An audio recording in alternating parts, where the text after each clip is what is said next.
Students आज अपन एक बार फिर तीसरी क्लास लेकर के आपके साथ हूँ और हमारी क्लास चल रही थी वेक्टर अलजेब्रा। उसके अंदर हमने 2 क्लासें कर ली थी और उन 2 क्लासों में हमने सारी बेसिक जानकारियाँ ले ली थी और सेकंड जो क्लास थी उसमें हमने एक्सरसाइज 10.2 स्टार्ट कर दी थी। आज उसी एक्सरसाइज को आगे बढ़ाते हुए और जो उसके बचे हुए क्वेश्चन जो हैं उनको अपन कंप्लीट करेंगे। तो देखिए आगे क्वेश्चन अपन ने क्वेश्चन कर लिए थे पीछे 10.1 के 7 क्वेश्चन अपन ने कर लिए थे और 8th क्वेश्चन जो है ना वो दे रखा है अपने को कि क्वेश्चन में दे रखा है क्वेश्चन नंबर 8 जो है वो दे रखा है कि P कोई पॉइंट है जिसके कोऑर्डिनेट दे रखे हैं 1 2 3 और Q कोई सेकंड पॉइंट है उसके कोऑर्डिनेट दे रखे हैं 4 5 6 और क्वेश्चन हमें ये पूछ रहा है कि सदिश PQ के अनुदिश इकाई सदिश ज्ञात करिए। यानी P पॉइंट दे रखा है, Q दे रखा है और P वेक्टर PQ के अलोंग अपने को यूनिट वेक्टर फाइंड करना है। तो वो निकालना है कि इसके अनुदिश इकाई सदिश क्या होगा, वो अपने को फाइंड करना। देखो कैसे निकाल लेंगे, मैंने बताया था सबसे पहले तो अपन क्या निकालेंगे, PQ निकालेंगे। तो PQ कैसे निकालना था कि सेकंड जो कोऑर्डिनेट होगा यहाँ, अगर QP निकालना हो तो P में से QP निकालना हो तो P में से Q माइनस करेंगे और PQ निकालना है तो Q में से P माइनस करेंगे। यानी दूसरे वाले में से पहले वाला माइनस करना है। तो 4 में से 1 माइनस किया तो 3 आई कैप, 5 में से 2 माइनस किया तो 3 प्लस के हैं तो प्लस के 3 जे कैप और 6 में से 3 माइनस किए तो 3 ही बचेंगे 3 के कैप। ये तो आ गया PQ, वेक्टर PQ आ गया। लेकिन क्वेश्चन में अपने क्या पूछा है, वेक्टर PQ के अनुदिश इकाई सदिश पूछा है। यानी PQ के अलोंग अपने को यूनिट वेक्टर फाइंड करना है। तो देखो क्या करेंगे, PQ के अनुदिश इकाई सदिश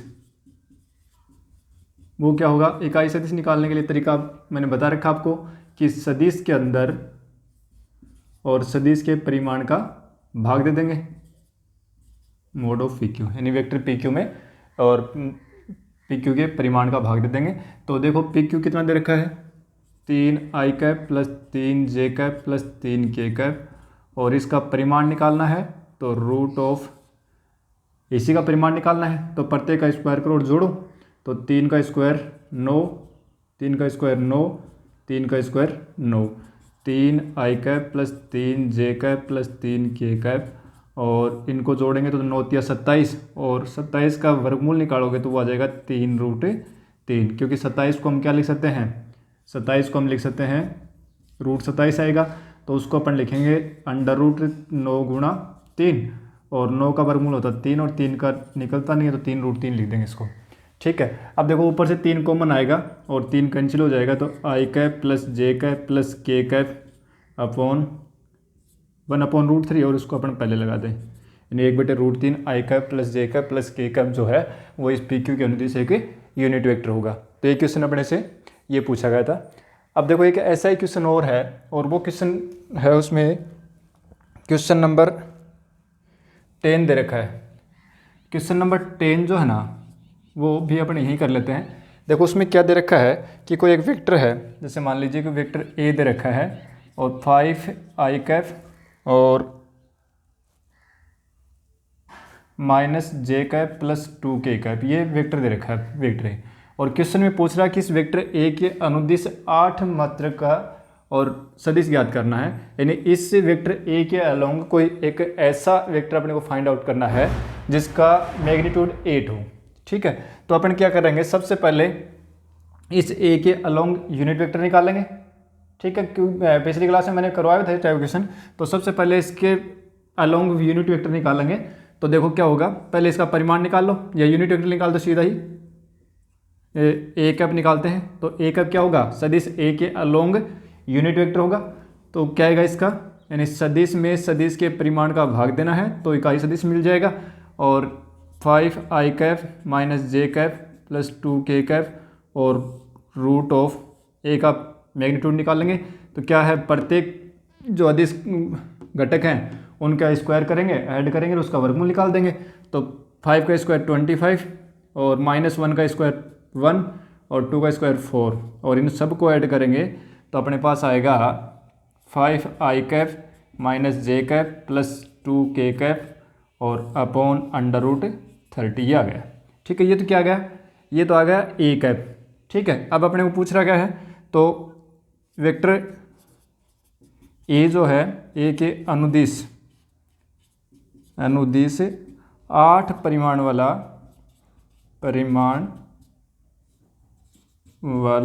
सदिश, अगर वो निकालना है तो क्या करेंगे, 8 से इसको गुणा कर देंगे, तो ये ए के अनुदिश इकाई सदिश आ गया, यानी परिमाण 1 वाला सदिश है। अब अपने को 8 परिमाण का बनाना तो इसको 8 से गुणा कर देंगे, तो 8/√30 5i कैप माइनस जे कैप और प्लस 2k कैप, ये अपना आंसर हो गया। तो ये क्वेश्चन नंबर 8 था और ये क्वेश्चन नंबर 10 है, ऐसा ही क्वेश्चन था इसलिए मैंने करवा दिया साथ में।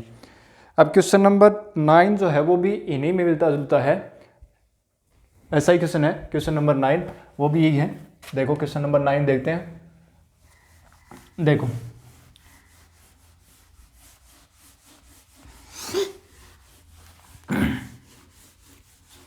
क्वेश्चन नंबर 9 में अपने क्या दे रखा है,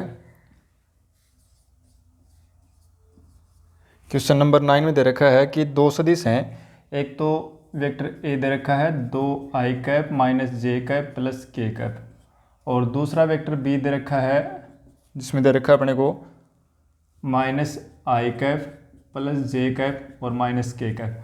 क्वेश्चन में अपने से कह रहा है कि a plus B, vector a plus B के अनुदिश मात्रक सदिश ज्ञात कीजिए, यानी a प्लस बी के अनुदिश आपको क्या निकालना है, मात्रक सदिश निकालना है। तो कैसे निकाल लेंगे, सबसे पहले तो अपने a प्लस बी निकाल लेंगे, तो a प्लस बी के अनुदिश मात्रक सदिश ये पूछा अपने को, अनुदिश मात्रक सदिश ये अपने को पूछा है। तो सबसे पहले तो अपन क्या निकालेंगे, a प्लस बी निकालेंगे, a प्लस बी। तो a और b को ऐड करो तो देखो 2i कैप प्लस के हैं, 1i कैप माइनस का है, अपोजिट साइन है सब्ट्रैक्ट होंगे तो माइनस प्लस का i कैप हो जाएगा, माइनस का j कैप प्लस का j कैप दोनों कैंसिल, प्लस का k कैप माइनस का k दोनों कैंसिल। तो a vector a plus B का मान जो वो कितना आ गया, i कैप आ गया। अब क्या पूछा है, a प्लस बी के अनुदिश मात्रक सदिश पूछा अपने को। तो क्या लिखना है कि सदिश में और सदिश के परिमाण का भाग दे देंगे, यानी a प्लस बी में और a प्लस बी के मॉडुलस का भाग दे देंगे। अब क्या है ये, i का भी तो है और इसका परिमाण निकालेंगे तो वो भी कितना आएगा, a की आएगा, यानी कि ये क्या आ गया, i का भी आ गया। और वैसे भी हम जानते हैं कि i का क्या होता है, पहले इकाई सदिश होता ही है, तो ये नहीं करके भी अपन सीधा लिख देते हैं कि भाई a प्लस बी के अनुदिश जो इकाई सदिश है वो क्या आ गया, i कैप आ गया, तो वो भी सही है। ठीक है, अब देखो नेक्स्ट क्वेश्चन जो 11th क्वेश्चन दे रखा है उसमें कोई ज़्यादा बड़ी बात नहीं दे रखी है, नॉर्मल सी बातें हैं। देखो क्वेश्चन नंबर 11 जो है ना उसमें सरे की बात कर रहा है कि एक सदिश a है और 2i cap minus 3j cap plus 4k cap, और वेक्टर b जो दे रखा है वो दे रखा है अपने को -4i cap plus 6j cap और -8k कैप, ये दे रखा है। अब क्वेश्चन में कह रहा है कि दर्शाइए कि सरेख है। तो सरेख के लिए अपनी क्या बात हुई थी कि मैंने सरेख के लिए 2-3 बातें बताई थी कि सरेख सदिश कौन से होते हैं, कि एक तो कोई भी 2 या 2 से अधिक सदिश जो एक ही रेखा के पैरेलल हों। ठीक है, ये इनकी दिशा ऑपोजिट भी हो सकती है। ठीक है, जैसे ये और ये सदिश सरेख हो गए, ये और ये सदिश सरेख हो गए, इसी प्रकार से ये और ये सरेख हो गए। तो किसी एक ही रेखा के पैरेलल जितने भी वेक्टर होंगे वो सारे क्या होते हैं, कोलिनियर होते हैं। तो यहाँ पर देखो पहले तो ये देखें कि क्या ये पैरेलल है क्या दोनों। तो पैरेलल होने के लिए क्या बताया था कि a1/a2 क्या आएगा, -1/2 -1/2, a1/a2 भी कितना हुआ 2/-4 तो -1/2 आएगा, और b1/b2 -3/6 ये भी -1/2 आएगा, और 4/-8 ये भी कितना आएगा, यानी -1/2 आएगा। इसका मतलब क्या हुआ, a1/a2 b1/b2 और C1/C2 तीनों ही क्या आ गए, इक्वल आ गए। A1/A2, B1/B2 और C1/C2। ये कंडीशन किसकी थी कि दो वेक्टर पैरेलल होने की कंडीशन थी ये। इसका मतलब क्या हुआ कि A और B क्या है, वेक्टर A और B पैरेलल हैं। पैरेलल है तो निश्चित रूप से ही क्या होंगे, एक दोनों आपस में पैरेलल हैं तो किसी रेखा के दोनों एक साथ पैरेलल होंगे। तो इसका मतलब यानी अगर सरेख की बात करें तो दोनों अगर पैरेलल हैं तो भी वो सरेख होंगे। एक बात तो ये थी। दूसरी बात ये है कि सरेख के अंदर एक चीज़ और भी लिख सकते हैं अपन, जैसे वेक्टर, एक वेक्टर को दूसरे वेक्टर के रूप में अगर लिखा जाए तो भी वो सरेख होंगे। जैसे वेक्टर ए और वेक्टर बी जो है, यानी इसको मैं मिटाता हूँ, एक तरीका तो ये हो गया। दूसरा अपन ये भी कर सकते हैं कि वेक्टर बी जो है इसमें से, और मैं यहाँ से -2 कॉमन लेता हूँ इन दोनों, इनमें से सभी में, तो क्या आएगा 2i कैप आएगा, माइनस का 3j कैप आएगा और प्लस का 4k कैप आएगा। -2 कॉमन लेने के बाद ये चीज़ बचेगी। अब ध्यान से देखो कि ये जो ब्रैकेट के अंदर जो भी कुछ बचा है वो ऊपर है क्या, ये गई है। इसका मतलब वेक्टर बी बराबर -2 वेक्टर ए लिख सकते हैं। ठीक है, तो यही तो यानी एक सदिश वेक्टर बी है वो ए के रूप में, ए के किसी न किसी गुणनफल के रूप में आ रहा है, तो इसका मतलब ये भी क्या है, सरेख है। तो सरेख होने की कंडीशन ये भी है, या दोनों पैरेलल हैं तो भी वो सरेख होंगे। ठीक है, तो सरेख होने के लिए हम क्या कह सकते हैं कि या तो इनके अदिश घटक समानुपाती हों तो भी सरेख होंगे, या एक वेक्टर किसी दूसरे वेक्टर के रूप में अगर लिखा जाए तो भी वो सरेख होंगे। तो ये था अपना 11th क्वेश्चन। अब क्वेश्चन नंबर 12 जो दे रखा है वो देखो, बिल्कुल नॉर्मल क्वेश्चन है, छोटे छोटे क्वेश्चन है।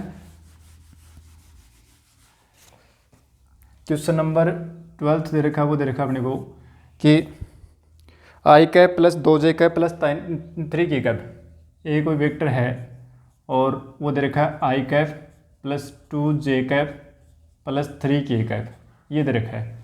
और क्वेश्चन में कह रहा है कि इनके दिक कोसाइन निकालो, इन दिक डायरेक्शन कोसाइंस अपने को निकालनी है।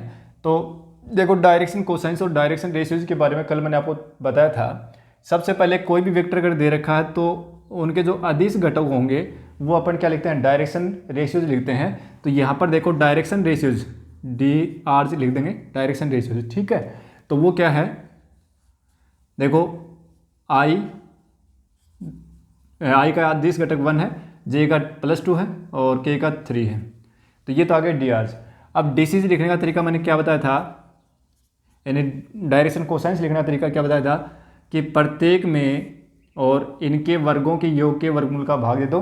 तो एक के अंदर a का स्क्वायर 1 होगा, 2 का यानी प्रत्येक में और इनके वर्गों के योग का वर्गमूल।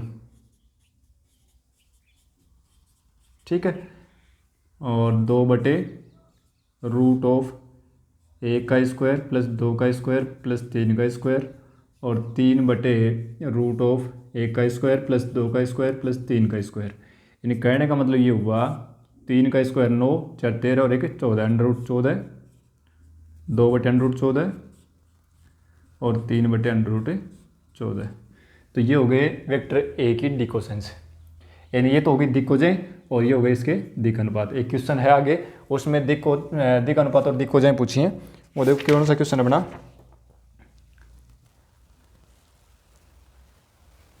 एक इसी में आगे तो क्वेश्चन नंबर 13 है ना, वो देखो वो भी ऐसा ही है। क्वेश्चन नंबर 13, क्वेश्चन नंबर 13 क्या कह रहा है अपने को, देखो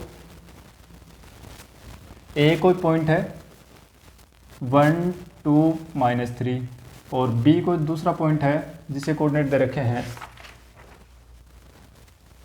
-1 -2 और 1।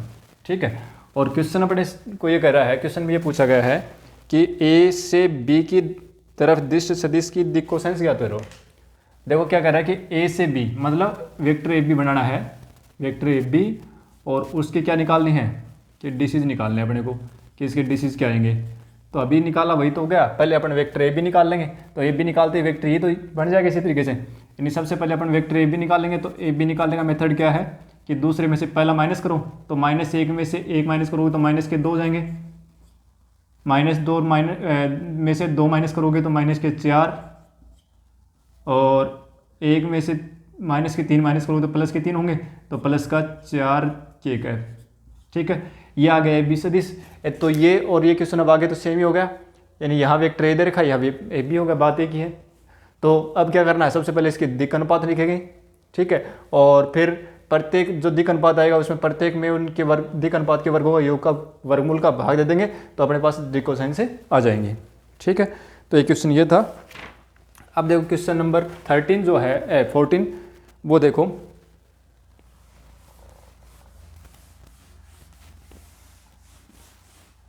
क्वेश्चन नंबर 14 जो है उसमें क्या दे रखा है, क्वेश्चन नंबर 14 कह रहा है कि कोई वेक्टर ए है आई cap plus J cap plus K cap, ठीक है, और ये वेक्टर जो है वो अक्षों के साथ बराबर झुका हुआ है, यानी कि ओ एक्स, ओ वाई और ओ जेड इन तीनों से बराबर झुका हुआ है, ये अपने को प्रूव करना है, ठीक है। देखो ओ एक्स, ओ वाई और ओ जेड का मतलब क्या हुआ, ये तो अपना ओरिजिन पॉइंट होता है, ये एक्स एक्स हो गई, ये वाई एक्सिस हो गई और ये जेड एक्सिस हो गई, इसका मतलब ये तीनों अक्षों से बराबर झुका पूछ रहा है। ओ एक्स, ओ वाई और ओ जेड जो हैं वो तीनों एक्स हैं, तो एक ऐसा वेक्टर होगा जिस इस प्रकार से होगा वो, ठीक है, क्योंकि ये जो जेड एक्स है वो तो इनके दोनों के इस बोर्ड के लंबवत होगा, ठीक है।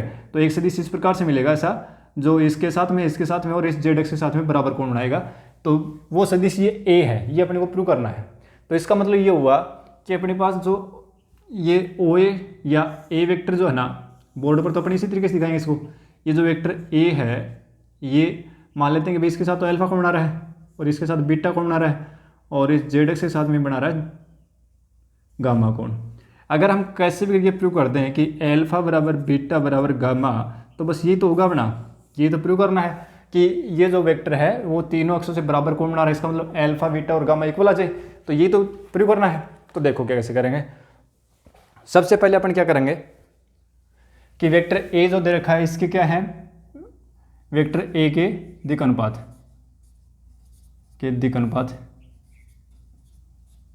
क्या हो गए, 1 2 1 1 और 1। अपन मान लेते हैं कि भी ये वेक्टर ए जो अक्षों के साथ में अल्फा बीटा और गामा कोण बनाता है, ये मैंने बना दिया, डायग्राम दिखा दिया, ठीक है। तो देखो वेक्टर ए के दिक् अनुपात आ गए, तो वेक्टर ए की डिसीज क्या आएंगे, क्या बताते हैं डिसीज निकालने के लिए कि प्रत्येक में इनके वर्गों के योग के वर्गमूल का भाग दे दो, तो 1/√3, 1/ इनके तीनों के वर्गों का योग भी एक आएगा, तीनों के वर्गों का योग जो है वो 3 आएगा, फिर इसका वर्गमूल निकालें तो √3 हो जाएगा, ठीक है, हो गया। अब देखो ये डी कोसाइन से मतलब ये हुआ कि ये जो आए हैं ये क्या है, कोस अल्फा का मान कितना है 1/√3, तो यहाँ से अल्फा का मान निकालोगे तो वो क्या आ गया, कोस इनवर्स 1/√3, और कोस बीटा का मान कितना है, वो भी 1/√3 है, तो यहाँ से बीटा का मान कितना आ गया, कोस इनवर्स 1/√3, और कोस गामा 1/√3, तो यहाँ से गामा का मान भी कितना आ गया, क्योंकि कोस अल्फा कोस बीटा और कोस गामा ही तो होती हैं तीनों, भाई दिक् कोजें हैं तो इनको अपन क्या लिखते थे, cos alpha cos beta cos gamma, ये तो लिखते थे पीछे क्लास में मैंने बताया है। तो ये तो कोस अल्फा हो गया, कोस बीटा हो गया, कोस गामा हो गया, तो यहाँ से अल्फा बीटा और गामा तीनों ही क्या गए, एक कोस इनवर्स 1/√3 आ गए, that means alpha is equal to beta is equal to gamma. तो इसका मतलब ये हुआ कि वेक्टर ए जो है वो तीनों अक्षों के साथ में बराबर झुका हुआ है, मतलब तीनों अक्षों के साथ में बराबर एंगल बना रहा है, ठीक है। तो एक क्वेश्चन ये था, ठीक है, 1 नंबर के लिए बढ़िया क्वेश्चन है, 1 नंबर में पूछा जा सकता है। अब देखो नेक्स्ट क्वेश्चन, अब यहाँ पर एक छोटा सा आर्टिकल पढ़ेंगे हम। देखो हमने सेक्शन फॉर्मूला पढ़ा है, वो 11th क्लास में हमने 2D के अंदर भी पढ़ा था और अभी 3D में भी अपने को पढ़ने को मिलेगा, और यहाँ वेक्टर में भी सेक्शन फॉर्मूला नहीं, विभाजन सूत्र, और 10th क्लास में पढ़ा है विभाजन सूत्र।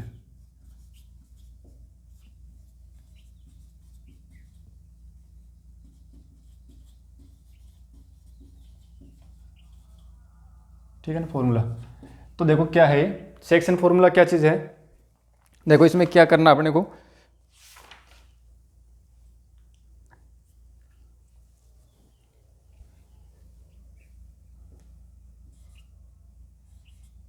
Section formula. देखो दो वेक्टर होंगे, जैसे एक तो वेक्टर हो गया अपना, ये तो कोई वेक्टर ए हो गया, और चलो कोई लाइन है, लाइन ले लेते हैं अपन, ये कोई लाइन है, ठीक है, और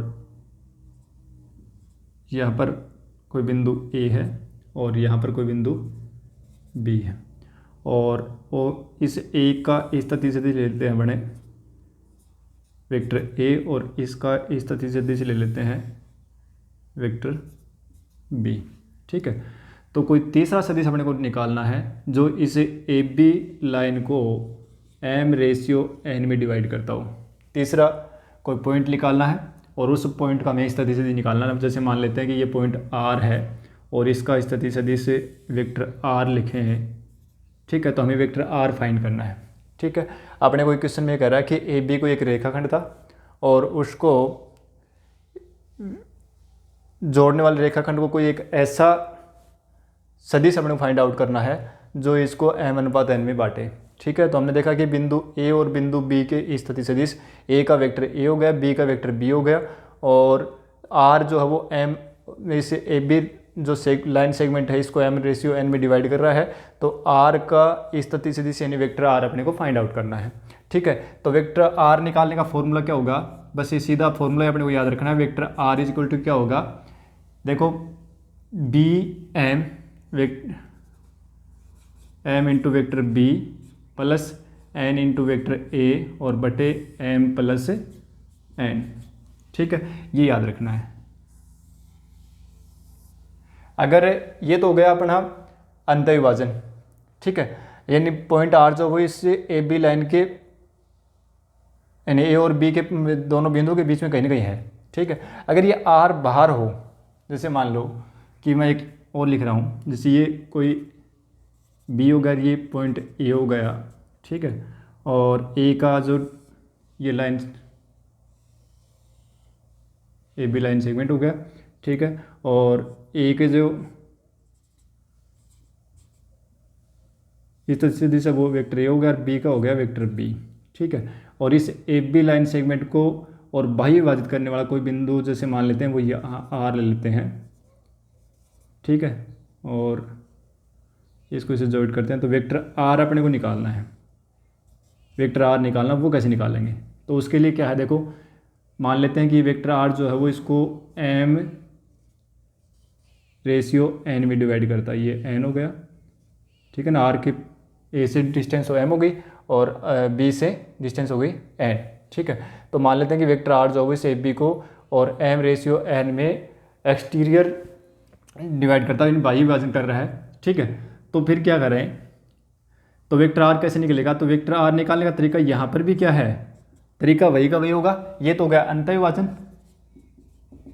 अंतःविभाजन, और बाह्य विभाजन में क्या होगा, वेक्टर आर निकालने का तरीका वही होगा, m vector b minus n, बस जो प्लस और n के बीच में वो माइनस हो जाएगा, बस इतना ही अंतर है। वेक्टर आर बराबर हो जाएगा m vector b minus n vector a बटे m प्लस n, ये हो गया बाह्य विभाजन, बाह्य विभाजन, ठीक है। ये चीज़ हमने जब उसमें 2D में पढ़ी थी तो वहाँ पर भी हमने ये देखा था कि mx2 प्लस nx1 बटे m प्लस n आया था, और जब बाह्य विभाजन था तो mx2 माइनस nx1 बटे m माइनस n आया था, तो वही चीज़ यहाँ पर है। फिर अगर क्वेश्चन में कह दे कि ये पॉइंट r जो है ए बी का मिड पॉइंट है, तो मिड पॉइंट है तो कोई दिक्कत नहीं है कि अगर जैसे मान लो यही कहे कि r जो है r ए बी का मध्य बिंदु है, मध्य बिंदु है, तो फिर वेक्टर आर कैसे निकालेंगे, तो फिर सीधा सा है कि vector A plus vector B को जोड़ो और 2 का भाग दे दो, बस यही तो था मध्य बिंदु निकालने का तरीका। x1 प्लस x2 बटे यानी ए और बी के निर्देशांक इसके x1 y1 दे रखे थे, इसके x2 y2 दे रखे थे, तो हमने क्या निकाला था, इसका मध्य बिंदु के निर्देशांक x1 प्लस x2 बटे 2 और y1 प्लस y2 बटे 2, तो वही तरीका यहाँ पर है, ठीक है। तो ये फॉर्मूला मेरे हिसाब से आराम से याद रह जाएगा, इसमें कोई ज़्यादा बड़ी बातें है नहीं। अब देखो इस पर आधारित क्वेश्चन है एक दो, वो अपन करते हैं।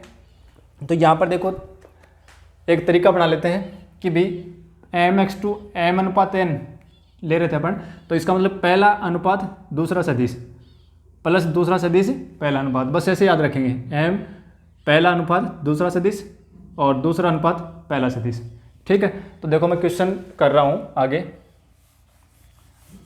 क्योंकि उसमें डायग्राम वगैरह नहीं बनाएंगे, हम सीधा क्वेश्चन सोल्व करेंगे। क्वेश्चन नंबर कितने का है?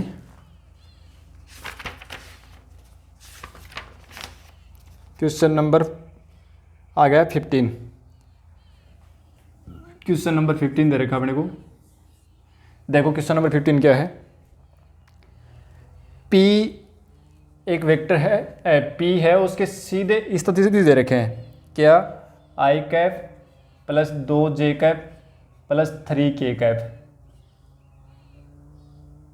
माइनस k कैप है, माइनस k कैप, और Q कोई दूसरा पॉइंट है, उसका स्थितिज दे रखा है minus i cap plus j cap और प्लस k कैप। ठीक है, अब क्वेश्चन में अपने को ये कह रहा है कि इस पी क्यू को जोड़ने वाले मिलाने वाली रेखा को 2:1 में विभाजित करने वाला सदिश निकालना है। ठीक है, अब वो कैप को निकालना है, एक बार तो जब ये अंत विभाजित करे, ठीक है, और दूसरी बार जब ये बाह्य विभाजित करे, बाह्य विभाजित करे तो वो सदिश क्या आएगा, और जब इसको अंत विभाजित करे तो वो सदिश क्या आएगा। तो देखो यहाँ पर P और Q दो बिंदु थे, उनके निर्देशांक अगर बात करें तो 1 2 -1 1 1 है, क्योंकि यहाँ पर P और Q के सीधे इस सदिश दे रखे हैं। मतलब ये हुआ कि यहाँ पर अपने को क्या दे रखा है, वेक्टर P दे रखा है और वेक्टर Q दे रखा है, स्मॉल लेटर में लिखा है, ये चीज़ अपने को दे रखी है, गिवन है ये। ठीक है, ये दोनों ही अपने पास क्या है, गिवन है, दोनों ही दे रखी हैं। ठीक है, अगर बिंदु दे रखे होते तो हम बना लेते, बिंदु दे रखे होते तो इसके सदिश लिखना मैंने बताया था कि सीधा बिंदु उनके बीच में प्लस का चिन्ह लगाओ और i कैप j कैप और k कैप लगा दो। ठीक है, ये बता रखा मैंने, इस सदिश की बात अपनी हो गई थी पहले। ठीक है, अब देखो नंबर 1, अंत विभाजन हो, अंत विभाजन है तो क्या आएगा, अंत विभाजन है तो यहाँ पर वेक्टर जैसे मान लेते हैं कि भी P और Q को जोड़ने वाले रेखाखंड को कोई बिंदु R है, या PQ रेखा को कोई बिंदु R है जो 2:1 में विभाजित करता है, तो वेक्टर R बराबर क्या होगा, वेक्टर R अगर हम निकालें तो फॉर्मूला क्या था, पहला अनुपात दूसरा सदिश प्लस दूसरा अनुपात पहला सदिश और बटे दोनों के अनुपातों का योग। देखो m कितना है 2, वेक्टर b कितना है, वेक्टर b का मतलब यहाँ पर एक p a हो गया और q है वो b हो गया, तो मैं सीधा ये लिख देता हूँ, दूसरा सदिश q है और पहला सदिश p है। ठीक है, ये लिख देता हूँ। अब देखो q का मान कितना है, minus i cap plus j cap plus k cap, और प्लस n का मान दे रखा अपने को 1, और p का हो गया i cap plus 2j cap और माइनस k कैप बटे 1 और 2 3 हो गए। ठीक है, अब इनको जोड़ लो भाई, पहले 2 से मल्टीप्लाई करेंगे और फिर साथ में मैं जोड़ रहा हूँ, साथ ही जोड़ देता हूँ, माइनस के 2 i कैप होंगे और प्लस का 1 i कैप, तो माइनस का तो i कैप आएगा, प्लस के 2j होंगे और प्लस के 2j ये हैं तो प्लस के 4j कैप, और फिर प्लस के 2 और माइनस का 1 तो माइनस प्लस का k कैप और बटे में 3। ये आ गया वेक्टर R कब, जब ये बाह्य विभाजन है। और अगर यही अंत विभाजन होता तो मैं यहाँ कर देता हूँ, अगर ये अंत विभाजन होता, सॉरी ये अंत विभाजन हो गया, उल्टा बोल गया मैं, ये अंत विभाजन हो गया, और अगर ये बाह्य विभाजन होता तो बाह्य विभाजन में क्या आएगा, बाह्य विभाजन में आएगा अपना वेक्टर R बराबर क्या हो जाएगा, बस केवल अंतर तो किसका है, m vector cube minus n vector p और बट्टे में m plus m minus n, बस हो गया। इसमें सारे वैल्यू पुट कर देना और इसको सोल्व कर लेना, r का मान मिल जाएगा। ठीक है, तो ये था अपना अंत विभाजन और बाह्य विभाजन से आधारित क्वेश्चन।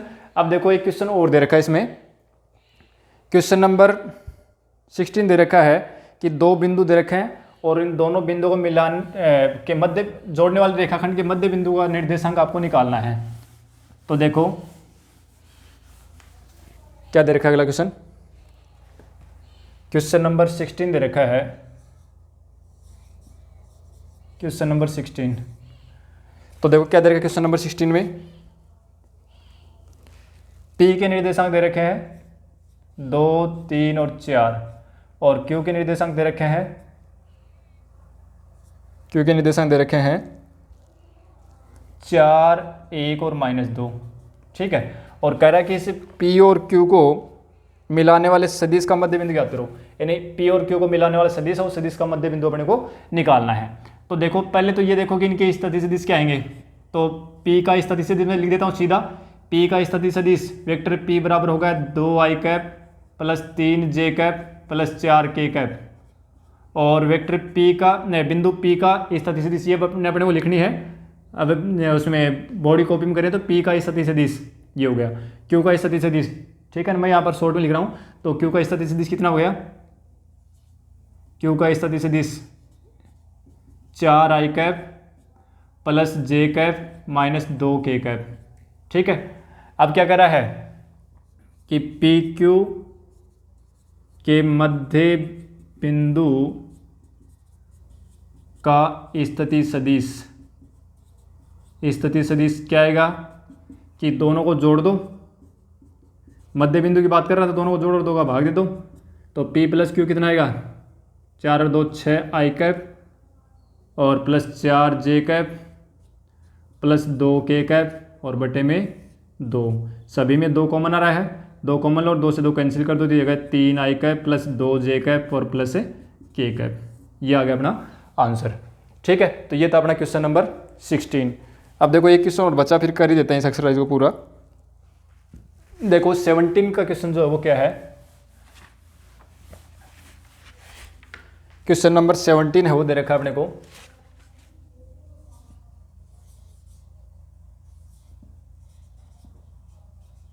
क्वेश्चन नंबर 17 दे रखा है, देखो क्या दे रखा है कि ए बी सी जिनके स्थिति सदिश, बिंदु ए का स्थिति सदिश कितना दे रखा है, स्थिति सदिश वो दे रखा है अपने को, स्थिति सदिश यानी वेक्टर ए दे रखा है कितना 3i cap minus 4j cap और माइनस 4k कैप। बी का स्थिति सदिश वेक्टर बी दे रखा है वो दे रखा है अपने को 2i cap minus j cap और प्लस k कैप, और सी का स्थिति सदिश दे रखा है वेक्टर सी वो दे रखा है i cap minus 3j cap और माइनस 5k कैप।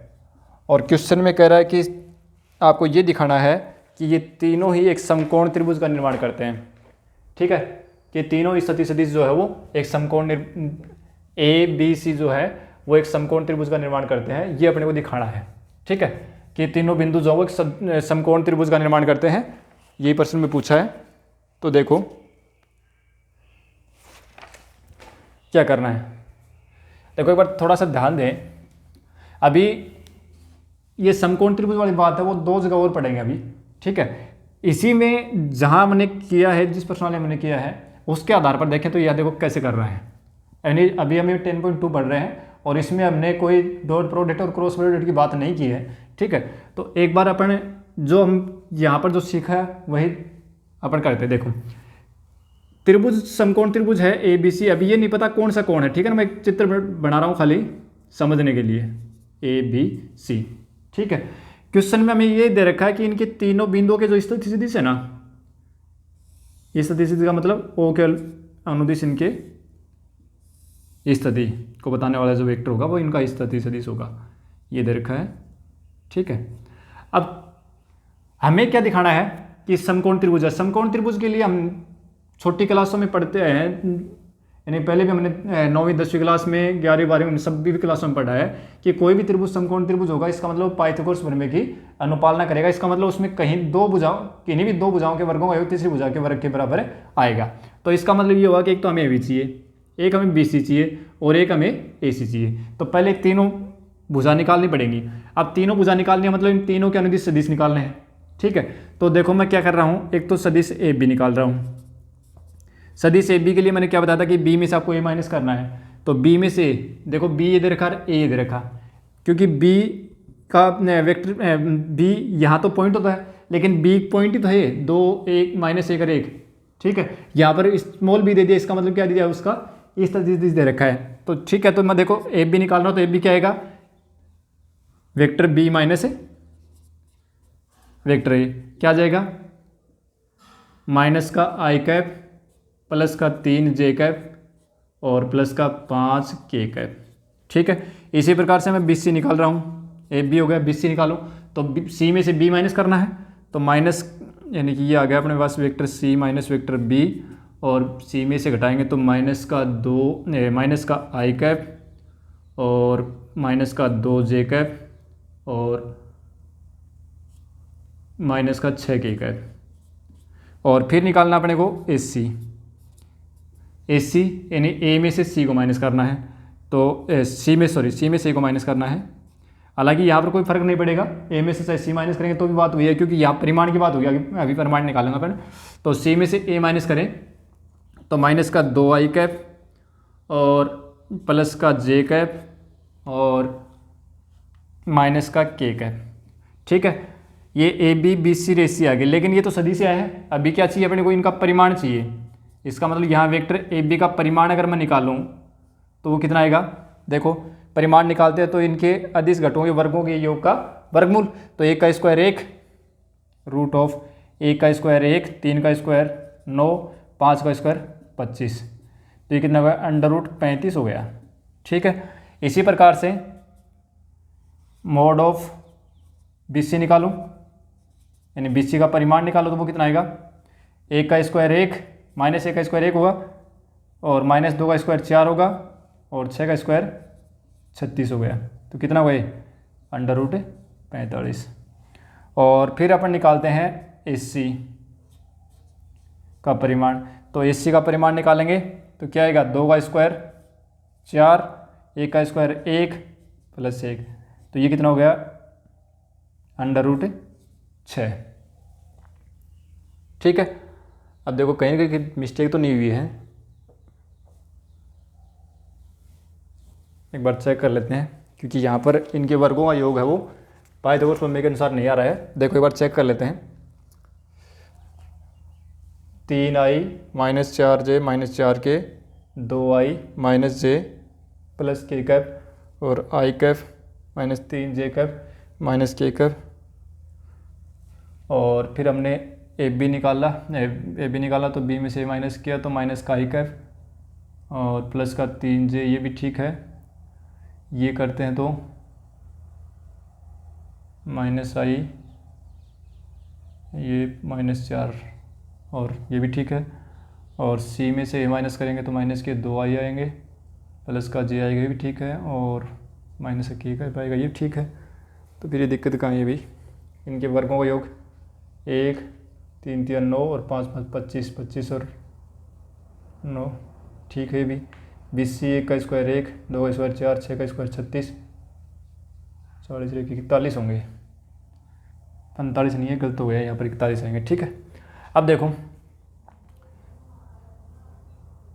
साथ में अपन एक काम और कर लेते हैं कि इनका परिमाण तो हमने निकाल दिया, इसका स्क्वायर और कर लेते हैं, ये कितना आ रहा है 35, और इसका स्क्वायर करते हैं तो वो कितना आता है 41, और इसका स्क्वायर करते हैं तो वो कितना आता है under root mod of S C का स्क्वायर, वो आ गया कितना 6।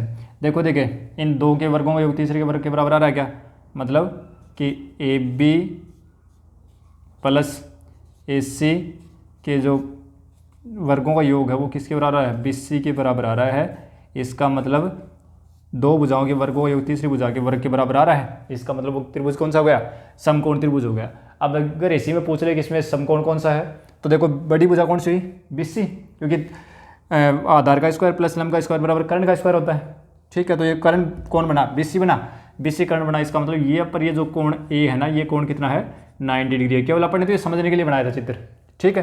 तो इस तरीके से अगर आपको 3 बिंदु दे रखे हैं और तीनों बिंदुओं से एक त्रिभुज बने और उस त्रिभुज को हमें चेक करना है कि वो त्रिभुज समकोण त्रिभुज है या नहीं है, तो अपन क्या करेंगे, तीनों भुजाओं के अनुदिश सदिश निकालेंगे। ठीक है। और फिर तीनों भुजा सदिशों का परिमाण निकाल देंगे तो तीनों भुजा आ जाएंगी, और फिर इनके वर्गों का योग वर्ग कर लेंगे, फिर इनमें से देखेंगे कि इन्हीं दो के वर्गों का योग है वो तीसरे के वर्ग के बराबर आ रहा है, तो इसका मतलब वो त्रिभुज कौन सा हो गया, अपना समकोण त्रिभुज हो गया। ठीक है, तो ये अपना एक थोड़ा सा लेंथी क्वेश्चन, थोड़ा सा बड़ा क्वेश्चन था इस प्रश्नावली के अकॉर्डिंग, क्योंकि हमने 10.2 जो पढ़ी है उसमें छोटे छोटे प्रश्न पढ़े हैं, इसलिए यहाँ पर ये थोड़ा सा बड़ा हो गया। ठीक है, अब चलते हैं आगे। देखो आगे क्वेश्चन में क्या दे रखा है, एक ऑब्जेक्टिव टाइप क्वेश्चन है और ये करने जरूरी है क्योंकि इस बार अपने पिछले साल से ऑब्जेक्टिव टाइप क्वेश्चन भी एग्जाम में आ रहे हैं। तो देखो क्या कह रहा है कि त्रिभुज नियम की बात कर रहा है, बस और कुछ नहीं कर रहा है, कोई भी नई बात नहीं पूछ रहा अपने से, केवल त्रिभुज नियम की बात कर रहा है। यहाँ पर ए दे रखा है, यहाँ पर बी दे रखा है और यहाँ पर सी दे रखा है। इनकी डायरेक्शन को ध्यान से देखें, ये ए से बी है, फिर ये बी से सी है, ये ए से सी है। तो प्रश्न में कह रहा है कि त्रिभुज ए बी सी के लिए निम्नलिखित में से कौन सा कथन सत्य नहीं है, कौन सा सत्य नहीं है देखना अपने को। तो देखो त्रिभुज नियम क्या कहता है कि क्रमागत भुजाओं को एक ही उसमें दो सदिशों के रूप में व्यक्त किया जाए तो तीसरी जो भुजा है वो उनके विपरीत होगी और उनके परिणामी को व्यक्त करेगी, यानी दिशा तो उसके उनके विपरीत होगी और उनके परिणामी को व्यक्त करेगी। इसका मतलब ये हुआ कि vector A B plus vector B C बराबर कौन होगा, वेक्टर ए सी। अब अगर ऐसा दे रखा है तो वो सही है। ठीक है, फिर इसको अपन यूँ लिख सकते हैं A B plus B C और माइनस ए सी, ये दे रखा तो भी सही है। और अगर अब देखो क्या क्या दे रखा है इसमें ऑप्शन में, पहला ऑप्शन दे रखा है A B plus B C plus C, एक ऐसे भी कर सकते हैं कि A B plus B C और इसको उल्टा कर दें तो दिशा बदल जाएगी, और ए से सी थी, ए से सी से ए होती क्या हो जाएगा माइनस, वो प्लस का हो जाएगा सी ए बराबर 0, इसको ये भी लिख सकते हैं। ठीक है, तो इसमें से देखो पहला सही है क्योंकि A B plus B C plus C A सही है। दूसरा A B plus B C minus A C, कौन सा कथन असत्य है,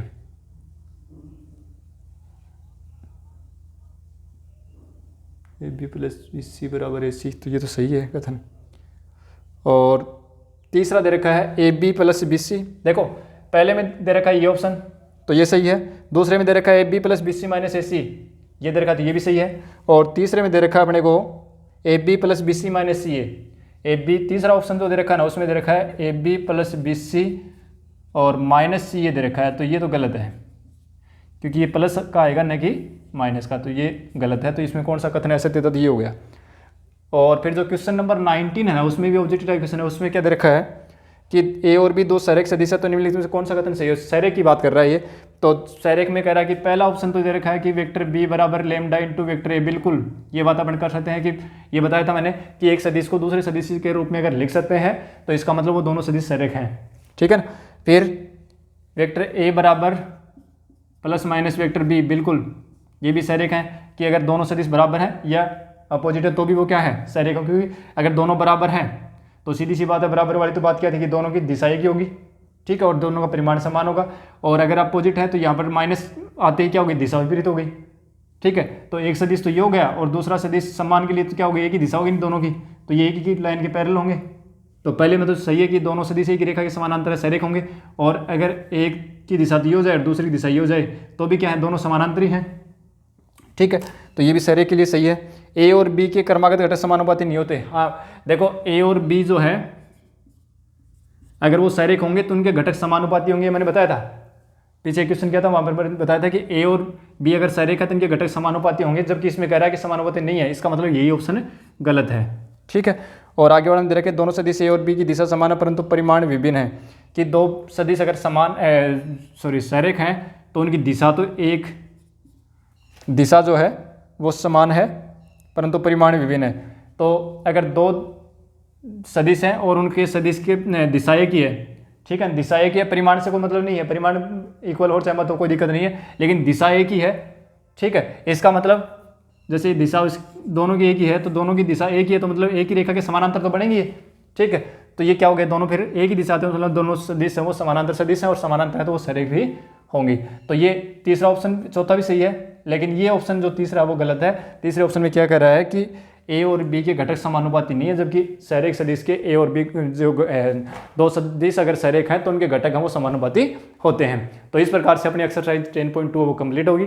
अब अगली क्लास में हम शुरू करेंगे दो सदिशों के गुणनफल से हम बात को आगे बढ़ाएंगे, तो वहाँ से प्रश्न पूछने की संभावना फिर और भी ज़्यादा होगी। प्रश्न यहाँ से भी आएंगे, छोटे प्रश्न आएंगे अपने 12वीं लिहाज से देखें तो छोटे प्रश्न आने की संभावना यहाँ से ज़्यादा रहेगी, ठीक है। बाकी बड़े जो क्वेश्चन पूछे जाएंगे वो वहाँ से आगे वाले प्रश्नावली से पूछे जाएंगे। मिलते हैं अगली क्लास में, थैंक यू।